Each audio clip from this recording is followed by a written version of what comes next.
नमस्कार मित्रों, आज हम बात करेंगे मातृभाषा और उसके महत्व पे। माँ, माटी और मातृभाषा, ये तीनों चीज़ें हमारे व्यक्तित्व के निर्माण में सहायक होती हैं। इन तीनों का योगदान जाने अनजाने हमारे व्यक्तित्व पे कितना व्यापक होता है, इसकी कल्पना करना समझ से परे है। क्योंकि हमारे व्यक्तित्व का निर्माण माँ करती है और जो हमारी चिंतन क्षमता है उसके निर्माण और विकास में सर्वाधिक महत्वपूर्ण योगदान हमारी मातृभाषा का होता है। मातृभाषा वह भाषा होती है जिसे हम अपने परिवार, अपने समाज से सीखते हैं और यह सीखने की जो प्रक्रिया होती है वह अनुकरणात्मक होती है।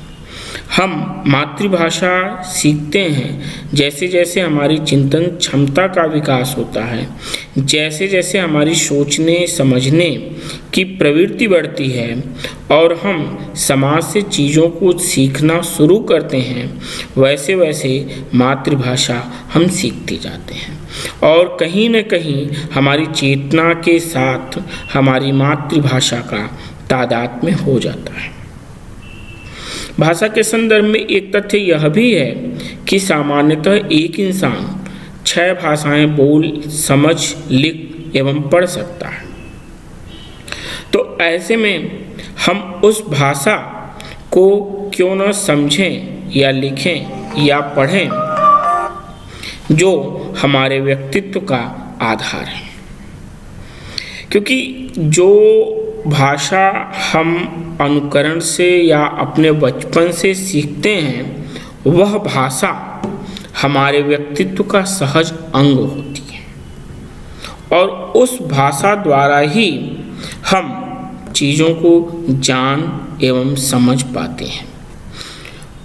जब हमारा अध्ययन, हमारी औपचारिक शिक्षा प्रक्रिया शुरू होती है तो कहीं न कहीं ये जो हमारी मातृभाषा है उस पर प्रभाव पड़ता है और हम अपनी उस माँ रूपी मातृभाषा से धीरे धीरे दूर होते जाते हैं, जिससे हमारी मौलिक चिंतन की क्षमता, हमारी मौलिक विश्लेषण की क्षमता और हमारी मौलिक विवेचन की क्षमता प्रभावित होने लगती है। ऐसे में यदि हम अन्य भाषाओं को भी सीखें और अपने अध्ययन, मनन, चिंतन, विवेचन, विश्लेषण का आधार अपनी मातृभाषा को बनाएं तो इससे श्रेष्ठ कर कुछ नहीं होगा।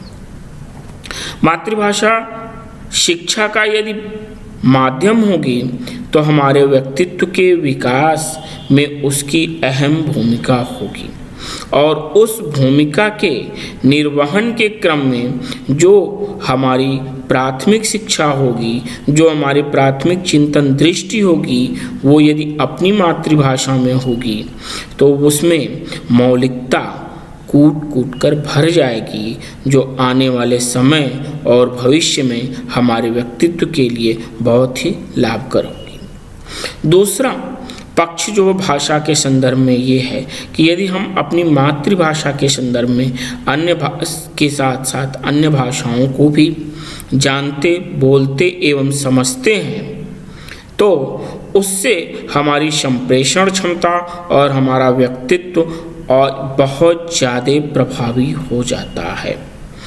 आज भाषा में एक प्रवृत्ति धीरे धीरे विकसित हो रही है जिसे हम भाषा में क्षेत्रीयता का प्रभाव कह सकते हैं।